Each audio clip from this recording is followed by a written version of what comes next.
We'll make up for it many times over, so that's good. But I think it's the importance of the event all over the world. The world is watching, and it really is. It's like having, many Super Bowls, actually. Each game is almost a Super Bowl. Some of them are, I guess you could say, bigger than Super Bowls. I guess when you get to the finals, it's of that level or more. Much more. Worldwide, I think it's got to be more. So that's great. When Johnny and I made the deal, I never thought I was going to be president because I was supposed to be retired by that time. And I got a little lucky. So I'm very honored to have it. We have the Olympics coming, too. That'll be great. And the 250 is going to be right out on the lawn. You're going to have a UFC event with Dana White and his people. He's going to have the greatest card they've ever assembled. I was talking to Dana White the other day, and they're going to have the greatest card they've ever assembled, Johnny. So you'll be sitting up there with me, Darren.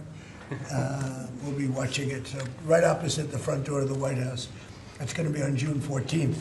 So it's really going to be an amazing period of time. But this is something very, very special. World Cup. All my life I've heard about it. Yep. Mr. President, I have a question about Venezuela, but can I just first ask, the health of the president's always news. Your voice sounds a little rough. Are you feeling all right? I feel great. I was shouting at people because they were stupid about something having to do with trade in a country, and I straightened it out. But I blew my stack at these people. Well, it sounds like there's a follow-up there, but can I ask you about Venezuela? You suggested... Sounds as the what? It sounds like there's a follow-up there, but can I ask you about Venezuela? I thought you said there was a polyp, and I said, I don't want to hear that. That's a whole other issue. Okay. You suggested you've made a decision about what you want to do next about Venezuela. I understand you don't want to tip your hand. Is there anything you're ready to rule out at this point? Are you ruling out U.S. troops on the ground? No, I don't rule out that. I don't rule out anything. We just have to take care of Venezuela. They dumped hundreds of thousands of people into our country from prisons. Nobody knows better than this young lady right here. She's done an incredible job with Tom Homan and all of your people. It's amazing. We have a tight border right now. Nobody comes in. But we had millions of people pouring through. A year ago, we had millions of people pouring through our border. And many of them came from Venezuela, including Tren de Aragua, the gang.